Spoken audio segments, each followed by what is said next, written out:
Чем лучше наш прогресс в тренировках, тем больше главный страх любого атлета – это потерять наработанный результат. Я приведу свои примеры травматизма и как вам этого не допустить. А на связи Владарович. Я уже 10 лет занимаюсь силовым воркаутом, и мне есть что рассказать.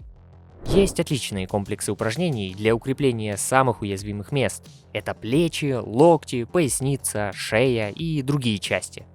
Начнем с шеи. У меня была несколько раз история, когда после сидячего рабочего дня я приходил на тренировку, и во время разминки в первых же наклонах шеи я испытывал болевые тянущие ощущения. И даже защемление в движении на несколько дней. Причина этому, что у многих малоподвижный образ жизни, шея постоянно находится в напряжении, хоть при физической работе, хоть при сидячей. А на тренировке мы резко начинаем нагружать мышцы, и при этом шею редко кто дополнительно укрепляет. Начинать стоит с несложного комплекса, пока без всяких там борцовских мостов. Начните с 2-3 раз в неделю и потратите всего лишь 5 минут. Делаем упражнение на плавное сопротивление рукой. Станьте или сядьте прямо и правой рукой, ладонью, легонько начинаем надавливать чуть выше уха. В то же время головой сопротивляемся руке. Нам нужно плавно наращивать и контролировать сопротивление. Имейте это в виду, чтобы не было сильной крепатуры в мышцах шеи на следующий день. Начните с секунд 20 по 2 подхода и плавно повышайте нагрузку, сопротивление и времени до минуты. Все это от тренировки к тренировке. Повторяем это в 4 позициях, то есть давим руками слева, справа, сзади в затылок и спереди в районе лба. Также можно делать аккуратные наклоны с сопротивлением. Отдельное большое видео про шею будет еще на канале, подписывайтесь, чтобы не пропустить. Поясница. Тут причин дискомфорта может быть очень много. Вообще, любые упражнения делайте всегда с включенной головой.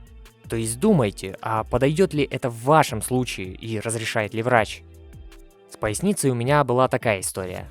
Когда я делал подъемы ног на турнике в утяжелителях на ногах, а перед этим я уже был уставшим на тренировке, то во время выполнения я ничего плохого не почувствовал, просто тяжесть в пояснице. Но на следующее утро я проснулся и довольно проблемно встал с кровати. Была крепатура в пояснице и начался дискомфорт при наклоне в бытовых делах. Я подумал, просто крепатура мышцы и скоро пройдет. Но с каждым днем это состояние и подвижность ухудшалось. Где-то через неделю я пошел к врачу, и меня осмотрели, проверили на грыжи, возможное защемление седалищного нерва, что частое явление, да и спортом я занимался уже несколько лет. И так я несколько раз ходил по врачам и ничего не обнаруживали. Говорили, мол, какой-то мышечный спазм, и я ходил на массажи, физпроцедуры, делал гимнастику на полу. Поясница затекала и болела даже во время сидения на стуле более 10 минут. Я по-прежнему не мог полностью наклоняться. В итоге я подобрал для себя комплекс обычных восстановительных упражнений на полу для поясницы с Ютуба, с разных видео, которых много в интернете, и при котором не было болевых ощущений именно у меня. Был отдельный ролик на канале про лодочку для поясницы и экстензии. Да и врачи никак меня не ограничивали. Все это я делал в комплексе с охлаждающим-разогревающим гелем Alizan. Применял по инструкции, и только после него мне стало лучше. Прямо уже через несколько дней. Постепенно мышечные спазмы прошли полностью, и они не беспокоят уже пару лет. Но Alizan я себе оставил. Он есть от перегрузок мышц, это оранжевая упаковка, а есть и для суставов. Локти, плечи, колени. Зеленая упаковка. И не удивляйтесь, что он продается в ветеринарной аптеке.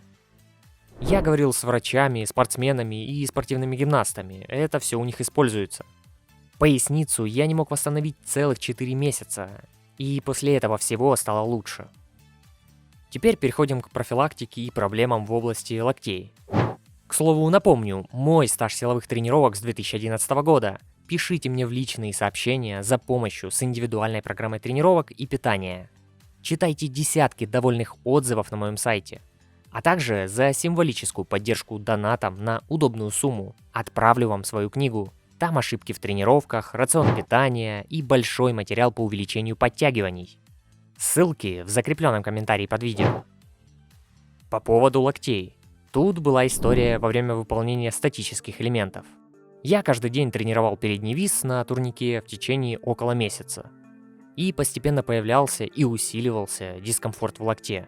Приводило это к тому, что я уже, не говоря о том, что перестал на какое-то время тренировать передний вис, но и подтягиваться становилось все дискомфортнее, а мой любимый медленный выход силой на 2 руки и вовсе не получалось делать.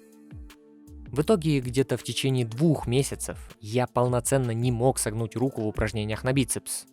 Также подтянуться было болезненно и даже 1 раз. И отжиматься тоже. Временно я делал тренировки на низ тела и на другую руку. И после 2-3 недель полного отдыха я начал разрабатывать руку. Я делал каждый день разогрев с тонкой резинкой по 2-3 захода в день. И плюс перед тренировкой. Это было сгибание руки под разными углами. Доводил до чувства жжения на 25-30 раз, и все это с легким натяжением резины. Делал по 2-3 подхода на каждую руку. Плечи. Из-за все той же неправильной техники упражнений в первые годы занятий, перегрузок с отягощениями на поясе, при подтягиваниях, отжиманиях, дискомфорт в плече постепенно накапливался. Я даже не заметил, как это получилось. Сейчас, например, если плохо размять плечи, отчетливо слышится боль в правом и во время некоторых упражнений. То ли это больше связано с верхним креплением бицепса, то ли с плечом. Упражнения для укрепления плеч можно делать с легкой разминочной резиной или с гантелью в пару килограмм. Первое упражнение с резинкой такое. Привязываем ее к опоре, отходим, становимся боком и берем резинку в руку. Сгибаем в локте и держим его прижатым к корпусу. Под небольшим усилием резины делаем провороты в плече, отведение и приведение руки. Делаем в обе стороны по 20-25 раз в подходе. И таких пару штук. Сначала на отведение, а потом на приведение руки к корпусу. И затем меняем руку. Подбираем нагрузку, чтобы не было усталости. Подходим ближе к месту крепления резины, если тяжело. Также лежа можно делать и с гантелями по пару килограмм, чтобы было легкое напряжение. Второе упражнение с резиной – это мы перебрасываем резину через опору и беремся за оба края 2 руками. Разворачиваемся спиной и делаем вот такие вращения. Локоть неподвижен. Делаем так вверх-вниз 2-3 подхода по 15-20 раз. Теперь повторяем то же самое, но разворачиваемся лицом к месту крепления резины. И опять же, для плеч, локтей я использовал зеленый гель Alizan.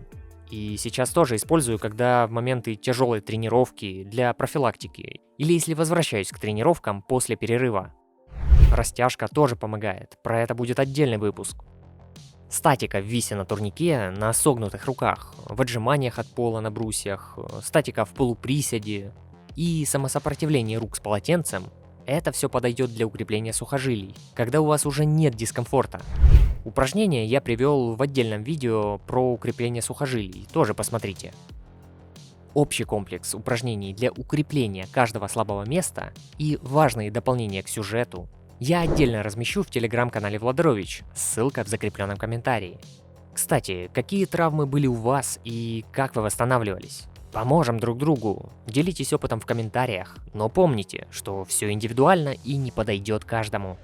И я рекомендую к просмотру еще одно видео о разминке перед тренировкой. Жмите на экране. Там мы встретимся снова. Лайк, подписка. Автор сюжета Владарович.